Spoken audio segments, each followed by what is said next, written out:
Jam menunjukkan pukul 11 siang ketika Pak Raji mulai mendorong gerobaknya dari ujung gang kecil di daerah Cipinang, Jakarta Timur. Matahari belum genap sampai ke puncaknya, tapi panasnya sudah seperti dipanggang dari segala arah.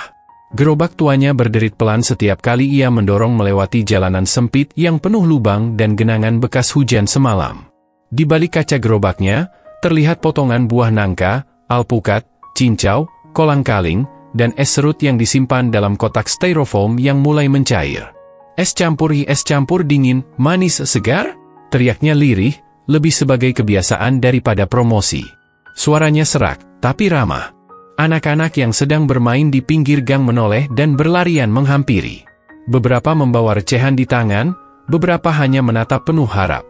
Pak Raji tahu, tidak semua dari mereka punya uang untuk membeli. Tapi ia selalu siapkan 1-2 gelas tambahan, sekadar menyenangkan anak-anak yang hanya bisa menatap. Bukan karena ia kaya, tapi karena ia mengerti rasanya ingin sesuatu yang sederhana tapi tak terjangkau. Usianya sudah kepala 6. Wajahnya dipenuhi keriput dan kulitnya legam terbakar matahari. Tapi tubuhnya masih kuat, meski langkahnya kini tidak lagi secepat dulu. Sehari-hari, ia menjajakan es campur dari pukul 10 pagi sampai menjelang maghrib. Pendapatannya tidak menentu. Kadang cukup untuk makan 2 kali sehari, kadang hanya cukup buat sekadar membeli beras dan gula. Pak Raji tinggal sendirian di rumah petak kecil peninggalan almarhum istrinya. Anaknya satu-satunya merantau ke Kalimantan dan jarang mengirim kabar. Tapi ia tidak pernah mengeluh. Hidup, menurutnya, harus dijalani dengan sabar. Lagi pula, ia masih bisa bekerja, itu saja sudah cukup baginya. Setiap hari, ia lewat di jalan yang sama, melewati gang-gang kecil dengan rumah-rumah padat, di mana warga saling mengenal satu sama lain. Ia hafal pelanggan tetapnya, Bu Siti yang selalu membeli 2 gelas untuk anaknya, Pak Darto yang suka minta ekstra sirup, dan anak-anak sekolah yang biasa ramai di sore hari. Kadang, jika dagangan tidak habis, ia berkeliling sampai ke daerah Matraman sebelum kembali pulang dengan kaki pegal dan baju basah oleh keringat. Hari itu, seperti biasa, ia berhenti di depan sekolah dasar dekat lapangan. Anak-anak mulai keluar, membawa uang jajan mereka. Dalam waktu setengah jam, ia sudah menjual separuh isi gerobaknya. Ia duduk sebentar di bawah pohon ketapang, mengipasi diri dengan kardus bekas. Ia menatap langit sambil tersenyum kecil. Alhamdulillah, hari ini lumayan. Setelah cukup beristirahat, ia kembali mendorong gerobaknya. Ia tahu masih ada 2 titik lagi yang biasa jadi tempat jualannya. Sore nanti, ia akan menghitung hasilnya sambil minum teh manis hangat di rumah. Bukan hidup yang mewah, tapi cukup membuatnya merasa berguna.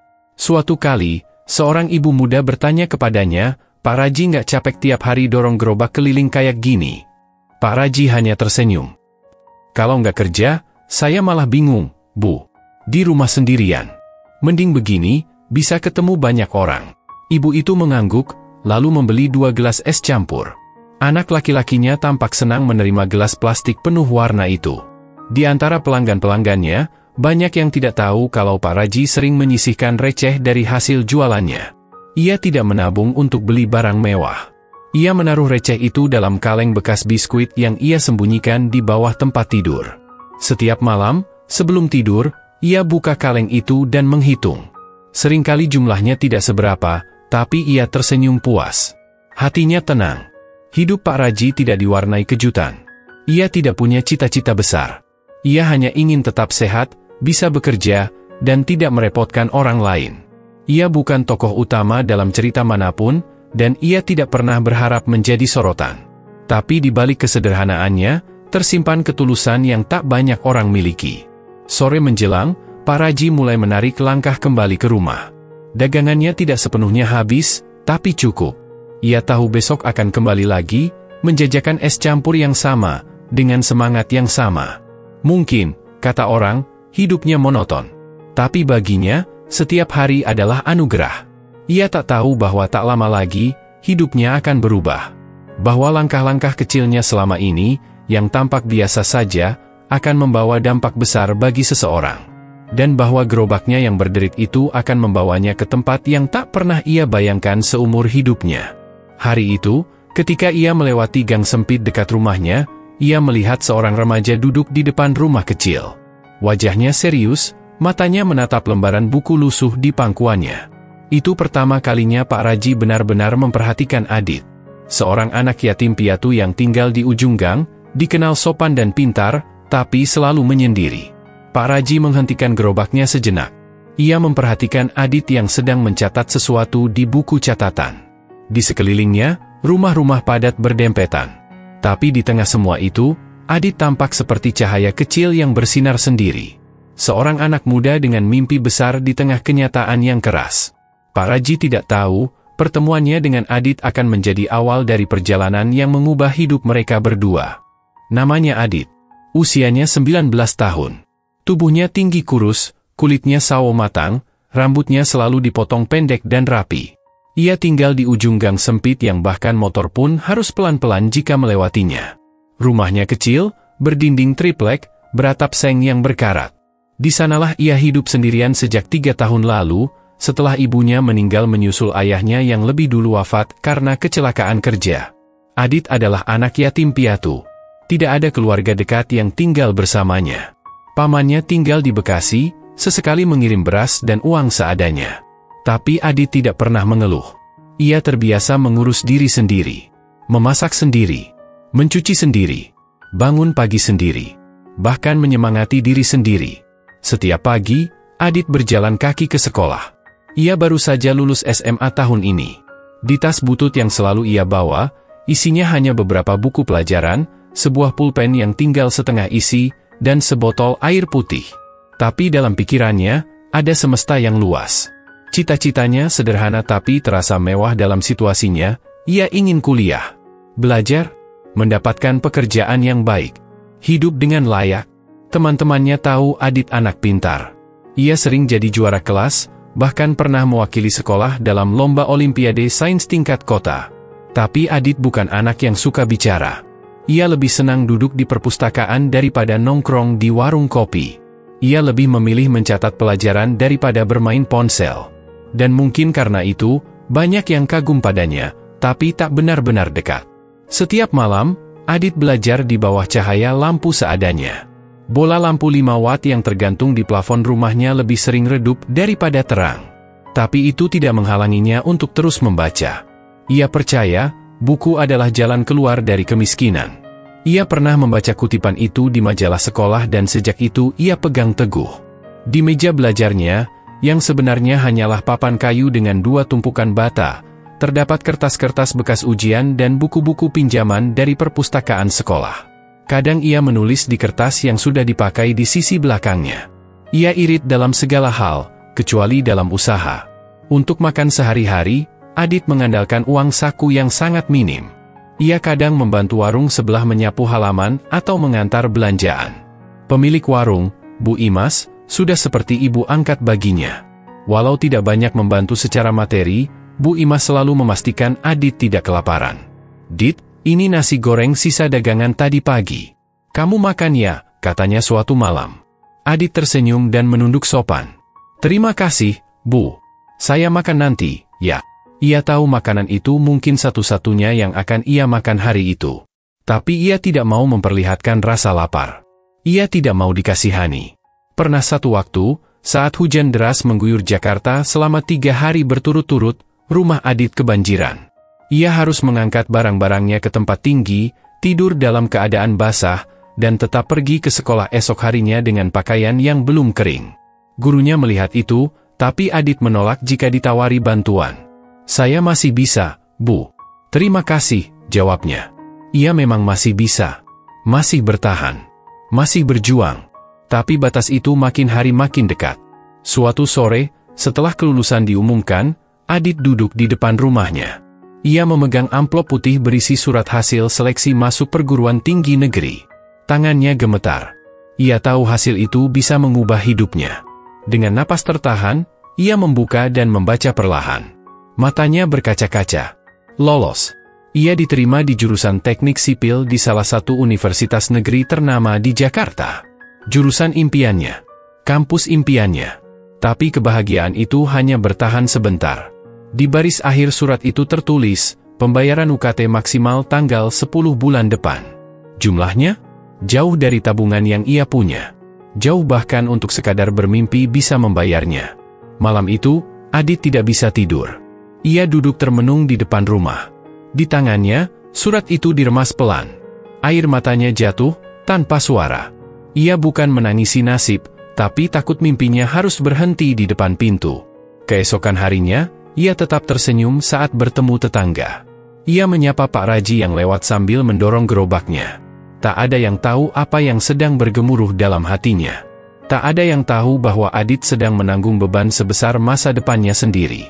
Pak Raji hanya mengangguk dan memberi senyum tipis. Ia memperhatikan anak muda itu.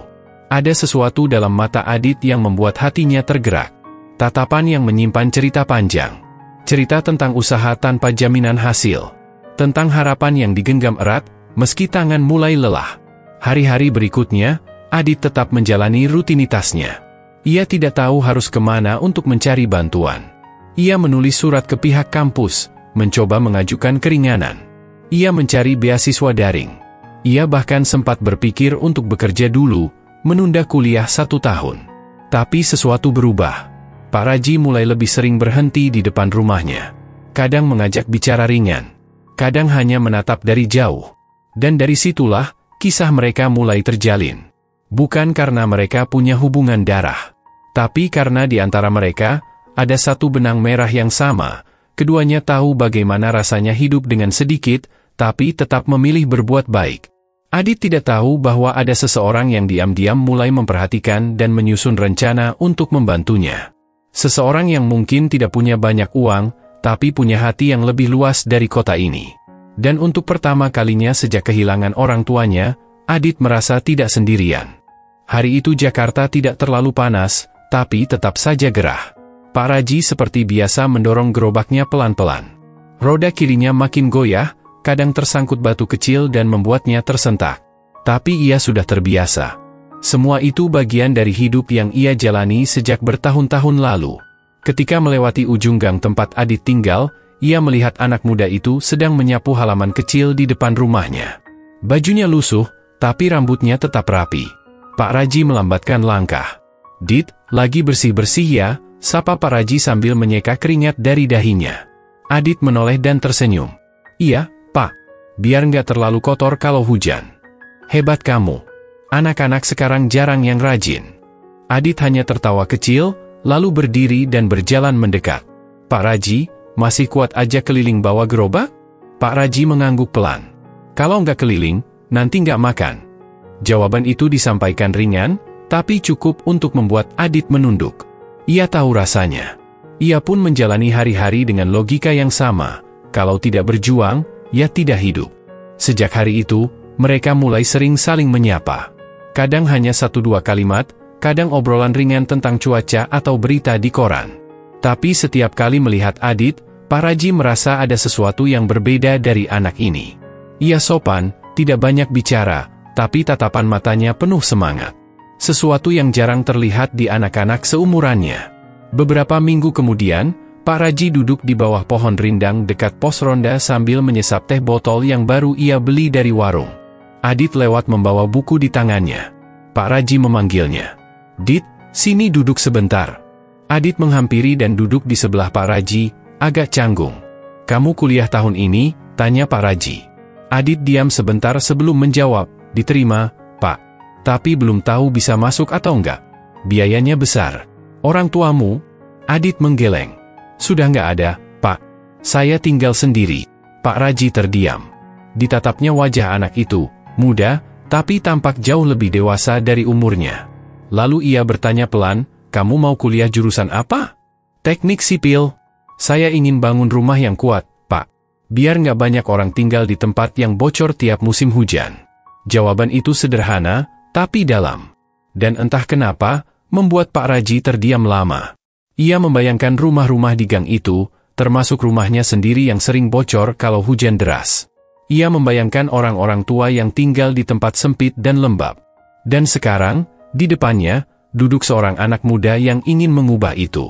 Hari itu, setelah Adit pamit, Pak Raji duduk lebih lama dari biasanya.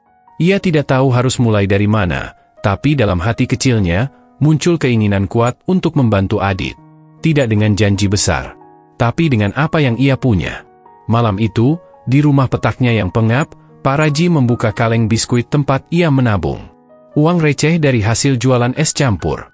Tidak banyak, tapi cukup untuk membuatnya merasa punya sesuatu. Ia tidak tahu bagaimana cara membayar uang kuliah. Tapi ia tahu satu hal, anak seperti Adit harus punya kesempatan. Harus bisa kuliah. Harus punya masa depan yang lebih baik dari dirinya. Sejak malam itu, Pak Raji mulai memperhatikan Adit lebih dalam. Setiap kali lewat depan rumah Adit, ia memastikan anak itu baik-baik saja. Kadang memberi segelas es campur gratis. Kadang hanya bertanya, "Sudah makan belum?" Adit tidak tahu niat di balik perhatian itu. Ia hanya merasa, sejak obrolan sore itu, Pak Raji jadi seperti seseorang yang peduli. Dan bagi Adit, itu cukup untuk membuatnya semangat. Waktu terus berjalan. Adit tetap berusaha mencari jalan. Ia mengisi formulir beasiswa, mengirim permohonan ke yayasan sosial, bahkan sempat menawarkan diri kerja paruh waktu ke warung-warung sekitar. Tapi semua belum ada hasil. Sementara itu, Pak Raji semakin mantap dengan keputusannya. Ia mulai menyisihkan lebih banyak dari hasil jualannya. Tidak jajan, tidak beli rokok, bahkan menolak undangan arisan tetangga demi menghemat uang. Ia tidak mengatakan apa-apa kepada Adit. Tidak mau anak itu merasa tidak enak. Ia hanya diam-diam mengumpulkan, menyimpan, dan berdoa. Pada suatu sore, ketika mereka kembali bertemu di depan rumah Adit, Pak Raji berkata pelan, "Kalau kamu beneran bisa masuk kuliah, jangan berhenti ya. Biar saya bantu semampu saya." Adit menatap Pak Raji. Ia tidak langsung menjawab. Bibirnya bergetar. Lalu ia mengangguk pelan. "Iya, Pak. Terima kasih." Hari itu, mereka berdua kembali ke rumah masing-masing dengan hati yang berat. Tapi untuk pertama kalinya, ada secercah harapan yang terasa lebih nyata. Pak Raji bukan orang yang pandai hitung-hitungan. Tapi ia tahu cara menyisihkan uang. Bukan dari pelatihan keuangan atau buku motivasi, tapi dari pengalaman hidup sebagai orang kecil yang harus pintar-pintar bertahan. Sejak ia memutuskan akan membantu Adit, ia mulai lebih serius menyisihkan hasil jualannya. Di pojok kamar sempitnya, ada satu kaleng biskuit bekas yang usianya sudah lebih dari 5 tahun. Tutupnya penyok, warnanya pudar. Tapi isinya sekarang menjadi harapan. Setiap malam, sebelum tidur, Pak Raji membuka kaleng itu, memasukkan uang koin dan lembaran kecil yang ia sisihkan hari itu. Kadang 2.000, kadang 5.000, jarang sekali lebih dari itu. Sedikit-sedikit, lama-lama jadi bukit, gumamnya sendiri. Ia tidak pernah menghitung totalnya. Takut kecewa kalau jumlahnya belum cukup. Tapi setiap kali menaruh uang di sana, ia merasa sedang membangun sesuatu. Seperti menanam benih yang suatu hari bisa tumbuh besar. Tentu, keputusannya itu membuat hidupnya makin hemat. Pak Raji berhenti beli kopi sachet favoritnya. Ia juga mulai membawa bekal dari rumah, nasi dan tempe goreng sisa malam sebelumnya. Ia menolak ajakan teman-temannya untuk ikut kumpul di warung. Bukan karena pelit, tapi karena ia sedang menabung untuk sesuatu yang lebih penting. Tetangga-tetangganya heran. "Pak Raji, kok sekarang irit banget?" tanya Bu Imas suatu hari. Pak Raji hanya tersenyum. "Biar tua-tua gini bisa juga punya tujuan hidup, Bu." Sambil bercanda, ia menyembunyikan niat besarnya. Ia tidak ingin orang-orang tahu. Baginya, membantu Adit bukan untuk dipamerkan. Ia hanya merasa terpanggil. Sementara itu, Adit tetap sibuk mengurus kelengkapan administrasi masuk kuliah. Beberapa berkas perlu difotokopi, ada biaya materai, bahkan ongkos ke kampus pun harus dihitung. Ia melakukannya sendiri. Diam-diam, Pak Raji mengawasi dari jauh. Suatu malam, saat Adit duduk di teras rumahnya sambil membaca, Pak Raji datang membawa sebungkus nasi. "Dit, ini tadi ada lebih di warung Bu Imas. Mumpung masih hangat," katanya, menyodorkan bungkusan itu. Adit tahu, itu bukan dari warung. Tapi ia menerimanya dengan hormat. "Terima kasih, Pak." Beberapa kali hal seperti itu terjadi. Kadang dalam bentuk makanan, kadang bantuan kecil seperti ongkos naik angkot. Adit tidak pernah menolak. Ia tahu Pak Raji tidak punya banyak, dan justru karena itulah ia makin menghargai setiap pemberian itu. Satu malam, Pak Raji memberanikan diri bertanya, "Uang pangkal kuliahnya berapa, Dit?" Adit menjawab pelan, 2 juta untuk tahap awal, Pak. Belum sama UKT per semester. Pak Raji mengangguk. Malam itu, Ia membuka kaleng biskuitnya dan menghitung isinya untuk pertama kali. Tangannya gemetar saat menghitung lembar demi lembar. Totalnya Rp1.750.000. Ia menarik napas panjang. Hampir cukup. Keesokan harinya, ia menambah jam jualan. Biasanya sampai jam 5 sore, sekarang ia baru pulang setelah maghrib. Gerobaknya menyusuri jalanan yang lebih jauh. Badannya lelah, tapi semangatnya justru makin kuat. Ia tahu waktunya sudah dekat. 3 hari sebelum batas pembayaran, ia memanggil Adit ke rumahnya. Anak muda itu datang dengan wajah bingung. "Duduk dulu, Dit." Pak Raji mengambil kaleng biskuit itu dan menyerahkannya ke tangan Adit. "Nih, Pak." Adit bertanya ragu. "Buka aja. Itu buat kamu bayar uang masuk." Adit membuka kaleng itu. Isinya uang tunai dalam pecahan kecil. Matanya membesar. Ia tidak percaya. "Pak, ini uang Bapak." Pak Raji tersenyum kecil. "Iya? Sedikit tabungan saya. Saya nggak banyak ngerti soal pendidikan, Dit. Tapi saya tahu, kalau ada orang seperti kamu yang bisa kuliah, dunia ini bisa jadi lebih baik." Adit terdiam. Air matanya jatuh, tak bisa ditahan. Ia belum pernah menerima pemberian sebesar dan setulus itu seumur hidupnya. Terlebih dari orang seperti Pak Raji, yang jelas-jelas sendiri hidupnya pun penuh perjuangan. "Pak, saya nggak tahu harus bilang apa." "Udah, nggak usah bilang apa-apa. Yang penting kamu lanjut sekolah. Jangan pikirin saya. Saya masih bisa jualan. Tapi kamu harus jadi orang." Malam itu mereka duduk bersama dalam diam. Hanya suara jangkrik dan lalu lintas jauh di ujung gang yang terdengar. Tapi di antara mereka, ada ikatan kuat yang baru saja terbentuk. Bukan karena uang, tapi karena kepercayaan. Dan dari satu kaleng biskuit penyok, masa depan Adit mulai mendapatkan jalannya. Hari itu datang juga. Hari di mana hasil seleksi masuk universitas diumumkan secara daring. Sejak pagi, Adit sudah duduk di depan warnet kecil di ujung gang. Tangannya berkeringat, jantungnya berdegup lebih cepat dari biasanya. Ia sudah berjuang keras untuk ini. Namun tetap saja, rasa cemas menghantuinya. Ia memasukkan nomor pendaftaran dan tanggal lahir. Layar komputer memuat halaman pengumuman perlahan. Kemudian muncul satu kalimat pendek, "Selamat. Anda diterima di Universitas Negeri Jakarta, Fakultas Teknik." Air mata Adit langsung menetes. Ia menutup mulutnya, menahan suara tangis haru. Anak-anak lain yang juga berada di warnet menoleh. Tapi Adit tidak peduli. Di luar sana, langit Jakarta kelabu, tapi hatinya terang seperti pagi cerah. Ia langsung berlari pulang, menyusuri gang sempit, melewati jemuran dan motor-motor parkir sembarangan. Sesampainya di rumah, ia duduk terdiam. Di depan meja kecil itu, ia buka kembali pengumuman tadi lewat ponsel milik tetangganya. Tangisnya pecah sekali lagi. Bukan karena ia diterima, tapi karena ia tidak tahu bagaimana akan membayar semuanya. Beberapa hari kemudian, kampus mengirim surat resmi. Selain ucapan selamat, tercantum pula rincian biaya yang harus dibayarkan. Rp2 juta untuk daftar ulang. Belum termasuk UKT sebesar Rp3 juta per semester. Pak Raji mendengar kabar itu dari Adit malam harinya.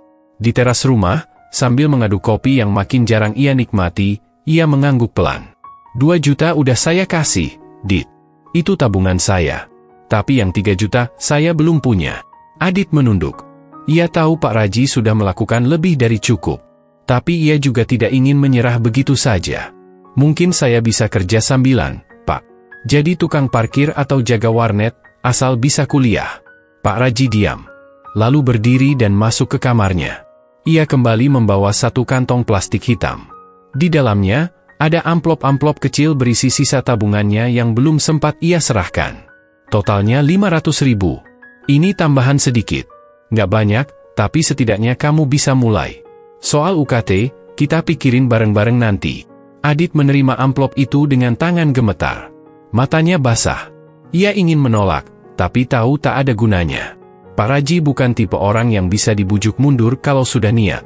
Keesokan harinya, Adit datang ke kampus untuk daftar ulang.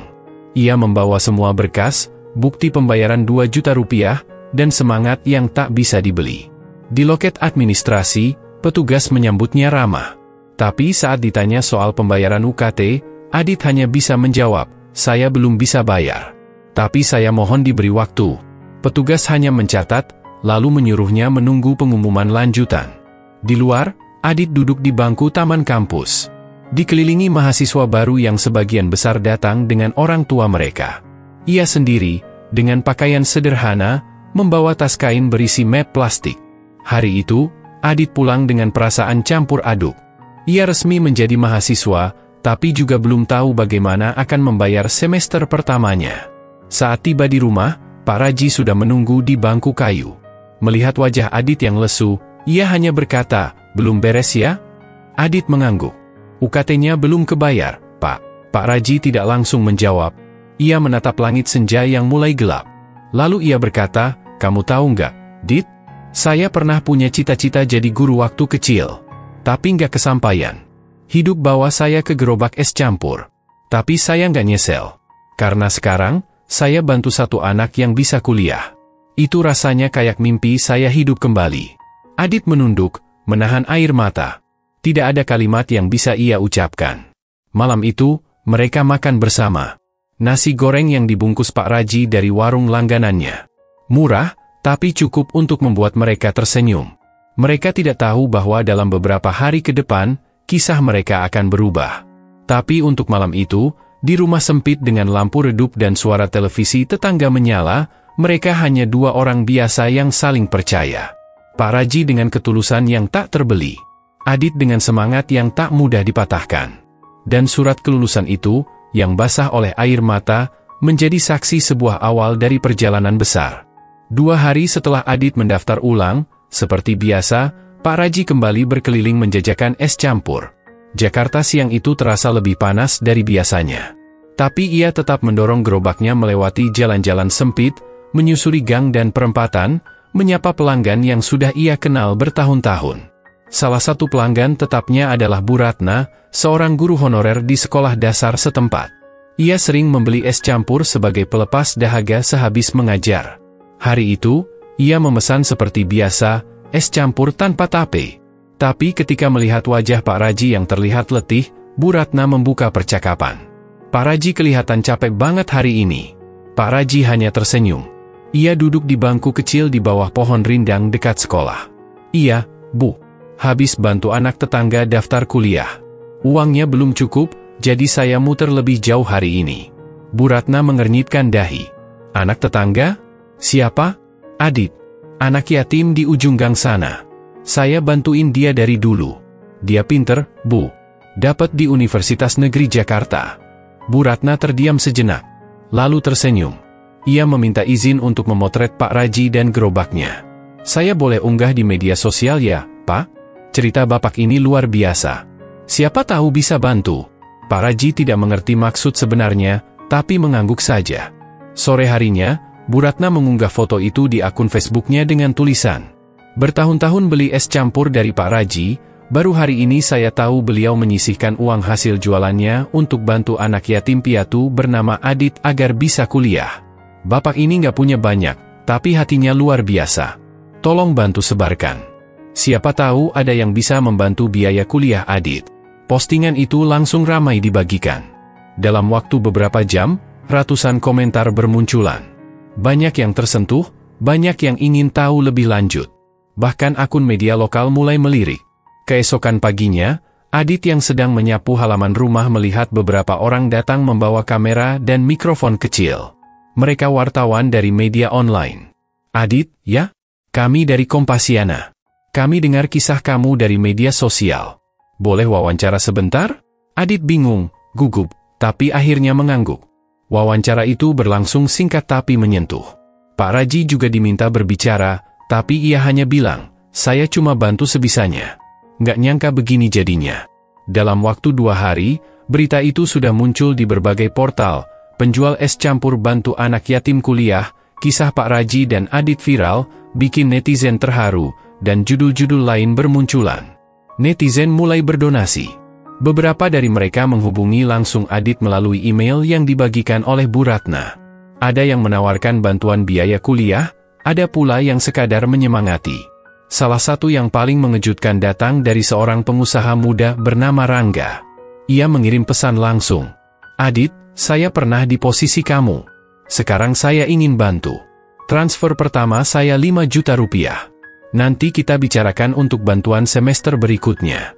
Adit membaca pesan itu sambil terisak. Ia segera menunjukkan ke Pak Raji. Pak Raji, yang sedang duduk di lantai memperbaiki roda gerobaknya, hanya tersenyum dan menepuk bahu Adit. Lihat, Dit. Kebaikan itu kayak angin. Kadang datangnya dari arah yang gak kita sangka. Sejak hari itu, hidup mereka berubah sedikit demi sedikit. Setiap pagi, ada saja orang yang menyapa Adit di jalan, memberi selamat, atau sekadar mengatakan, "Saya lihat kamu di berita kemarin." Bu Ratna kembali datang seminggu kemudian dengan membawa amplop. Ini dari teman-teman guru di sekolah. Kami patungan buat bantu Adit bayar UKT. Di dalam amplop, ada uang 1.500.000 rupiah. Adit menunduk dalam-dalam. Ia belum pernah menerima bantuan sebanyak itu dari orang lain selain Pak Raji. Tapi puncaknya belum tiba. Suatu malam, sekitar pukul 9, Adit menerima telepon dari nomor tak dikenal. Suaranya formal dan sopan. "Selamat malam. Benar ini dengan Adit?" "Iya, saya sendiri. Kami dari Sekretariat Negara. Bapak Presiden membaca kisah Anda dan Pak Raji. Beliau ingin mengundang kalian berdua ke Istana Negara. Undangan resmi akan dikirim besok." Adit terdiam. Jantungnya serasa berhenti berdetak. Di seberang, suara masih melanjutkan. "Kami berharap Anda bisa hadir. Ini adalah bentuk apresiasi negara terhadap ketulusan dan semangat juang kalian." Malam itu, Adit menangis sendirian. Tidak percaya. Semua ini dimulai dari satu gelas es campur dan niat baik seorang bapak tua yang tak pernah lelah mendorong gerobak. Dan kini, kisah mereka akan melangkah lebih jauh, menuju halaman Istana Negara. Pagi itu, suasana rumah Adit berbeda. Biasanya hanya terdengar bunyi sapu lidi atau suara ayam tetangga, tapi kali ini, ada yang lebih nyaring. Suara langkah cepat Adit mondar-mandir di ruang tamu. Tangannya memegang undangan resmi berkop Garuda Pancasila. Matanya masih sulit percaya pada apa yang ia baca semalam. Pak Raji datang dengan gerobak esnya, seperti biasa. Tapi begitu Adit memperlihatkan surat itu, ia berhenti mendorong. Kacamatanya yang sudah lama tak diganti diturunkan perlahan, menatap surat itu dekat-dekat. "Ini, dari istana beneran, Dit?" "Iya, Pak," Adit mengangguk. "Kita diundang ke sana. Tanggal 3, jam 10 pagi. Pak Raji tertunduk. "Saya nggak pernah mimpi bisa masuk istana. Bapak Presiden, ya Allah." Hari-hari berikutnya penuh persiapan.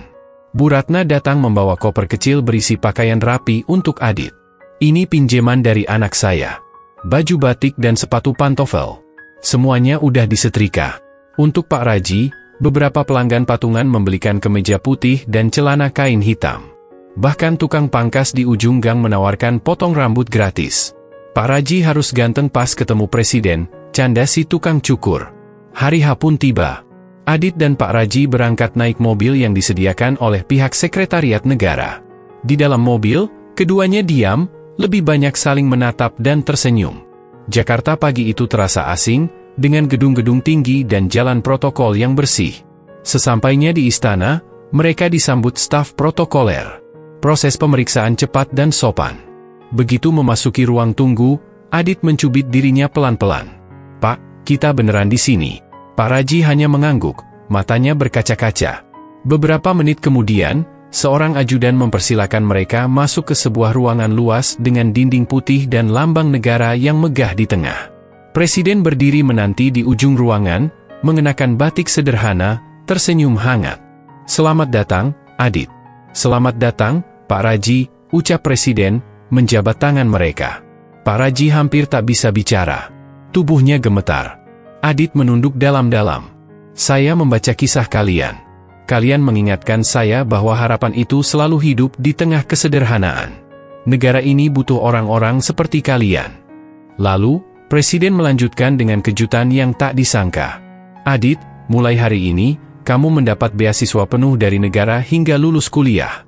Dan untuk Pak Raji, kami menyiapkan gerobak es campur baru lengkap dengan modal usaha agar Bapak bisa bekerja dengan lebih ringan." Pak Raji terisak. Adit menutup wajahnya dengan kedua tangan. Tak ada kata-kata yang bisa menggambarkan momen itu. Presiden kemudian duduk bersama mereka. Mereka berbincang ringan tentang masa kecil, tentang es campur, dan tentang bagaimana satu kebaikan kecil bisa mengubah hidup seseorang. Pak Raji, kata Presiden, semoga es campurnya bisa terus menjadi penyambung kebaikan. Hari itu, tidak hanya Adit dan Pak Raji yang pulang dengan hati penuh syukur, tapi seluruh negeri yang mendengar kisah mereka, kembali percaya bahwa kebaikan masih nyata. Hari itu, matahari Jakarta belum sepenuhnya muncul ketika Pak Raji bangun dari tidurnya. Jam masih menunjukkan pukul 5 pagi, tapi hatinya sudah penuh debar. Biasanya di jam segitu ia sedang menyiapkan es campur di dapur kecil di belakang rumah, memotong nangka, mencuci cincau, meracik sirup merah yang selalu ia banggakan rasanya. Tapi pagi itu berbeda. Ia tidak menyiapkan dagangan. Ia berdiri lama di depan cermin kecil yang tergantung di dinding dapurnya, memandangi dirinya sendiri yang mengenakan kemeja putih bersih dan celana hitam. Rambutnya sudah dipotong rapi. Wajahnya sedikit tegang, tapi matanya menyala penuh rasa syukur. Adit datang menjemputnya dengan membawa sebungkus roti dan 2 botol air mineral. Ia sendiri mengenakan batik pinjaman yang pas di tubuhnya. Sepatu pantofel mengilap yang beberapa kali membuatnya merasa canggung. "Udah siap, Pak?" Pak Raji mengangguk. "Siap, Dit." Tapi deg-degan juga. Mobil dari Sekretariat Negara tiba pukul 7 pagi, tepat waktu seperti yang dijanjikan. Sepanjang perjalanan, mereka lebih banyak diam. Jakarta pagi itu terasa asing. Jalanan utama tampak lengang karena pengawalan lalu lintas. Gedung-gedung tinggi dan taman kota yang terawat mereka lewati tanpa suara. Sesekali Adit melirik keluar jendela dan bertanya pelan, "Pak, ini pertama kalinya ke Monas?" Pak Raji tersenyum. "Pertama kali juga masuk mobil begini." Setibanya di area Istana Negara, mereka disambut oleh protokol dengan ramah. Petugas membawa mereka ke ruang tunggu tamu kehormatan. Di ruangan itu, ada lukisan-lukisan besar tokoh-tokoh kemerdekaan, meja kopi marmer, dan kursi empuk yang membuat Pak Raji duduk kikuk. "Saya mimpi apa semalam, Dit?" bisik Pak Raji sambil memandangi langit-langit tinggi di atasnya. Adit menggenggam tangan Pak Raji. "Bukan mimpi, Pak. Ini semua nyata. Kita di sini karena Bapak tulus." Beberapa staf menghampiri, menawarkan minuman dan memandu mereka untuk bersiap masuk ke ruang utama. Ada fotografer resmi yang mengabadikan momen. Pak Raji, yang biasanya malu disorot kamera, hanya bisa tertawa kecil saat diminta berpose bersama Adit di depan lambang negara. Detik-detik menjelang pertemuan terasa semakin cepat. Seorang ajudan datang dan memberi isyarat bahwa mereka segera dipersilakan masuk. Langkah mereka menyusuri koridor panjang berkarpet merah terasa seperti berjalan di atas awan. Dinding marmer, lampu gantung kristal, dan keheningan khas gedung bersejarah membuat suasana begitu menggetarkan. Adit berjalan perlahan di samping Pak Raji. Tangan mereka sedikit berkeringat. Di ujung lorong, pintu besar terbuka. Di baliknya, Presiden berdiri dengan senyum hangat, seperti seorang ayah menyambut anak pulang dari sekolah. "Selamat datang kembali, Pak Raji, Adit," ucap Presiden dengan ramah. Pak Raji menunduk dalam. "Terima kasih, Bapak Presiden. Kami tidak tahu harus bilang apa." "Tak perlu berkata apa-apa, Pak. Kehadiran Bapak dan Adit di sini sudah cukup mengingatkan kami semua tentang arti perjuangan dan kebaikan hati." Mereka berbicara selama hampir 1 jam. Bukan pidato, bukan laporan, hanya percakapan biasa. Tentang es campur, tentang pendidikan, dan tentang harapan. Adit menceritakan mimpinya ingin menjadi guru dan membangun rumah baca di kampungnya kelak. Presiden mendengarkan dengan penuh perhatian, bahkan mencatat beberapa hal. "Kalian menunjukkan bahwa dari jalanan gang sempit pun bisa lahir semangat sebesar negeri ini," kata Presiden di akhir pertemuan. Sebelum mereka pulang, staf istana mengantar Pak Raji dan Adit ke taman belakang istana. Di sana, beberapa fotografer mengabadikan momen spesial, seorang penjual es campur dan anak yatim piatu berdiri berdampingan, mengenakan pakaian terbaik mereka, tersenyum di halaman salah satu tempat paling bersejarah di Indonesia. Hari itu, langkah kaki Pak Raji terasa ringan. Ia seperti membawa pulang bukan hanya pengalaman yang tak ternilai, tapi juga secercah cahaya harapan yang bisa ia bagi lagi pada sesama. Adit, di sisi lain, memeluk erat map berisi dokumen beasiswanya. Ia tahu, hidupnya baru saja berubah. Dan semua ini bermula dari satu hal kecil, segelas es campur dan niat baik yang tak pernah berharap imbalan. Setelah pertemuan hangat di ruang utama istana, Adit dan Pak Raji dipersilakan duduk kembali di ruang yang lebih kecil dan nyaman. Mereka tidak tahu, kejutan sebenarnya belum selesai. Seorang staf membawa 2 map tebal berwarna merah marun, masing-masing dengan lambang negara tercetak di sampulnya. Ini ada beberapa dokumen yang perlu ditandatangani, Pak Raji dan Adit, ujar staf itu sopan. Isi dokumen ini berkaitan dengan program khusus dari Bapak Presiden. Adit membaca pelan-pelan, dan matanya langsung membesar.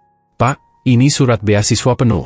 Dari pemerintah langsung, sampai lulus kuliah. Pak Raji menoleh dengan bingung. Loh, maksudnya gimana, Dit?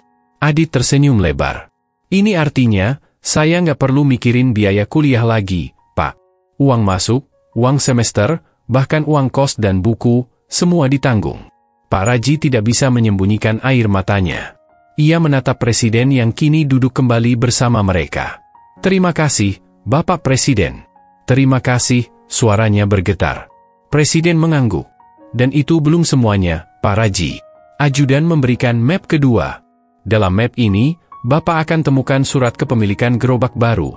Kami sudah siapkan gerobak es campur modern, lengkap dengan pendingin, roda besar, dan desain ergonomis. Tidak perlu lagi dorong berat-berat. Juga, kami siapkan dana modal usaha agar Bapak bisa memulai usaha kecil yang lebih nyaman. Pak Raji seperti tak percaya. Saya cuma jualan es campur, Pak, kok bisa sampai begini? Presiden tersenyum, menepuk bahu Pak Raji dengan penuh hormat. Justru karena itu, Pak, karena Bapak menunjukkan bahwa sekecil apapun penghasilan, kalau digunakan untuk kebaikan, bisa mengubah dunia seseorang. Bahkan 2 dunia, milik Bapak dan Adit. Mereka kemudian diajak menuju halaman belakang tempat sebuah gerobak es campur baru sudah diparkir di sisi taman. Warna biru muda dengan tulisan besar di atasnya, es campur Pak Raji, dari hati untuk negeri. Adit terkekeh.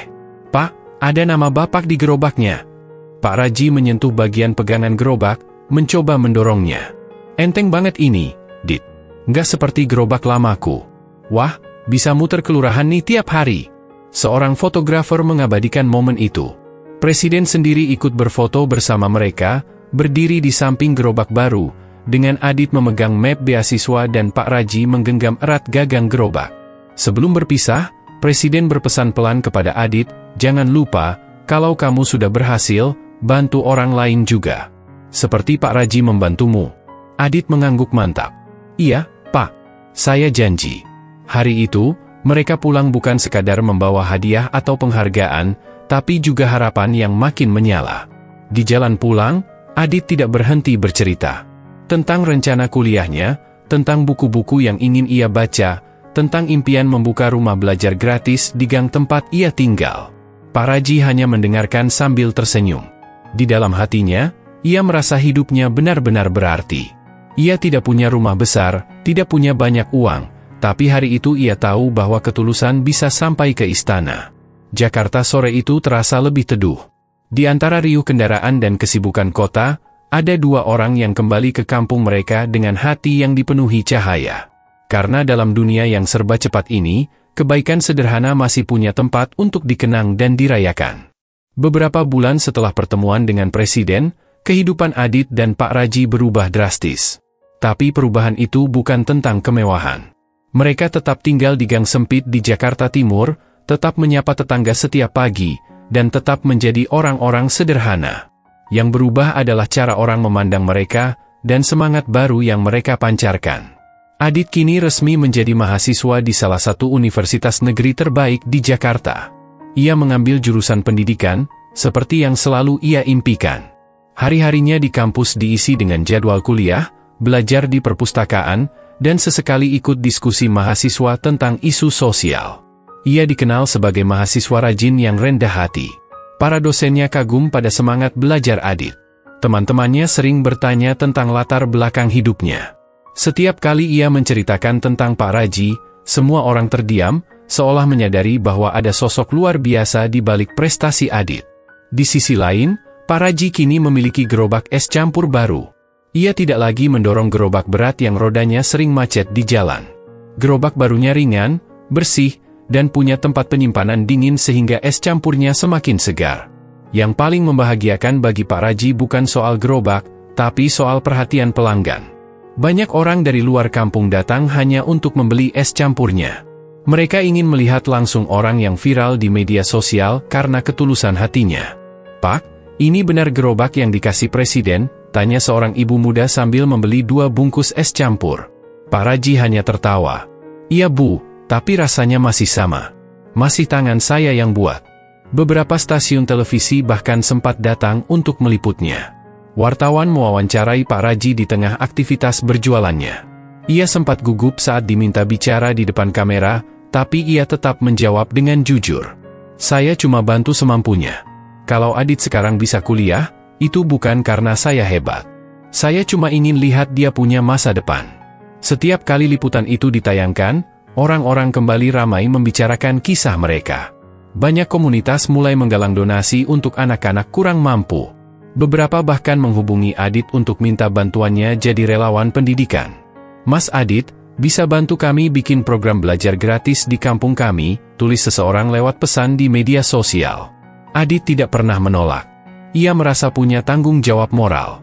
Ia mulai mengatur waktu, membagi jadwal antara kuliah dan kegiatan sosial. Ia sering datang ke rumah-rumah baca, mengajar anak-anak, membacakan cerita, atau membantu mereka mengerjakan PR. Suatu sore, Adit duduk bersama Pak Raji di bangku panjang di depan rumah. Angin sore berhembus pelan. Mereka memandangi anak-anak kecil berlarian di ujung gang. "Pak," kata Adit perlahan, "saya pengen bikin rumah belajar di sini. Di gang kita ini. Buat anak-anak yang susah sekolah." Pak Raji menoleh, matanya berbinar. "Wah, ide bagus, Dit. Bapak dukung. Bapak bantu apa, nih?" "Kalau bisa, tempatnya pakai rumah Bapak dulu, Pak. Nggak usah luas, yang penting bisa duduk dan belajar." Pak Raji mengangguk mantap. "Silakan. Rumah ini rumah kamu juga." Mereka pun memulai rumah belajar kecil-kecilan. Pakai papan tulis bekas, rak buku dari kayu sisa, dan tikar plastik untuk duduk. Tapi tempat itu segera ramai. Anak-anak datang setiap sore, membawa buku tulis dan wajah penuh semangat. Adit mengajar mereka membaca, menulis, dan berhitung. Kadang ia ajak mereka menggambar, atau menonton video edukatif dari laptop tuanya. Kadang Pak Raji ikut bantu, membawakan es campur gratis untuk anak-anak. Kabar rumah belajar itu menyebar. Beberapa relawan muda datang membantu. Buku-buku mulai berdatangan dari donatur. Bahkan kampus Adit ikut mendukung dengan mengirim mahasiswa untuk bergiliran mengajar. Lambat laun, rumah belajar itu berubah menjadi pusat kegiatan warga. Ada pelatihan keterampilan ibu-ibu, pelatihan komputer remaja, dan ruang diskusi untuk anak muda. Semua berawal dari satu niat sederhana, membantu sesama. Di kampus, Adit mulai dikenal sebagai tokoh muda inspiratif. Ia diundang berbicara di berbagai seminar, bahkan menerima penghargaan dari rektorat sebagai mahasiswa berprestasi dengan kontribusi sosial. Tapi semua itu tidak membuat Adit sombong. Ia tetap pulang ke rumah kecilnya di ujung gang, tetap duduk mengobrol dengan Pak Raji setiap malam, tetap menyapu halaman rumah belajar setiap pagi. Suatu malam, setelah sebuah wawancara radio selesai, Adit pulang dan mendapati Pak Raji tertidur di kursi plastik, masih mengenakan kaos lusuhnya. Es campur hari itu tidak habis, tapi wajah Pak Raji tenang. Adit duduk di sampingnya, memandangi wajah lelaki tua yang telah menjadi ayah baginya. "Pak," bisiknya, "saya belum bisa membalas semuanya. Tapi saya janji, semua yang Bapak tanam, akan terus saya rawat." Pak Raji membuka mata perlahan, tersenyum kecil. "Nggak usah mikirin balas, Dit. Bapak senang bisa lihat kamu jadi orang berguna." Hari-hari terus berjalan. Adit menulis buku tentang kisah hidupnya dan Pak Raji. Buku itu diberi judul, Es Campur dan Harapan. Buku itu diterbitkan oleh penerbit nasional dan menjadi bestseller. Banyak sekolah dan komunitas membeli buku itu untuk inspirasi siswa mereka. Dalam salah satu babnya, Adit menulis, "Pak Raji bukan hanya penjual es campur. Ia guru kehidupan. Ia tidak mengajarkan saya dengan teori, tapi dengan tindakan nyata. Ia membuktikan bahwa kebaikan tidak harus besar, tapi harus tulus." Beberapa tahun kemudian, Adit lulus cum laude. Ia berdiri di atas panggung wisuda, mengenakan toga dan menerima tepuk tangan panjang dari ribuan orang. Tapi ia tahu, satu orang yang paling ingin ia lihat ada di barisan depan adalah Pak Raji. Pak Raji duduk dengan bangga di kursi tamu kehormatan. Ia mengenakan batik terbaiknya, dan topi kecil hadiah dari Adit. Saat Adit turun dari panggung dan memeluknya, air mata mereka pecah bersamaan. "Pak," kata Adit di tengah pelukan, "saya jadi sarjana hari ini, karena Bapak." Pak Raji mengusap air matanya. "Kamu jadi sarjana karena kerja keras kamu sendiri, Dit. Bapak cuma bantu dorong dari belakang." Kisah mereka tidak berakhir di situ. Adit mendapat tawaran beasiswa S2 di luar negeri, tapi ia menunda keberangkatan. Ia ingin memastikan rumah belajar mereka sudah mandiri dulu. Ia ingin memastikan adik-adik di gang sempit itu bisa terus belajar meski ia tak ada. Pak Raji? Ia tetap jualan es campur. Tapi kini ia lebih sering duduk santai, karena usaha kecilnya sudah berkembang. Ia dibantu beberapa tetangga yang dulu sempat menganggur. Ia tetap rendah hati, tetap menyapa setiap orang dengan senyum. Kisah mereka menjadi inspirasi nasional. Banyak media mengulas ulang perjalanan hidup mereka. Banyak pembicaraan publik menjadikan mereka contoh. Di sekolah-sekolah, guru sering membacakan kisah Adit dan Pak Raji kepada murid-muridnya. Karena ternyata, di negeri yang besar ini, di tengah hiruk-pikuk kota dan berita-berita bising, kisah kebaikan masih bisa menyentuh hati. Dan semuanya berawal dari satu hal kecil, segelas es campur, dan hati yang tulus.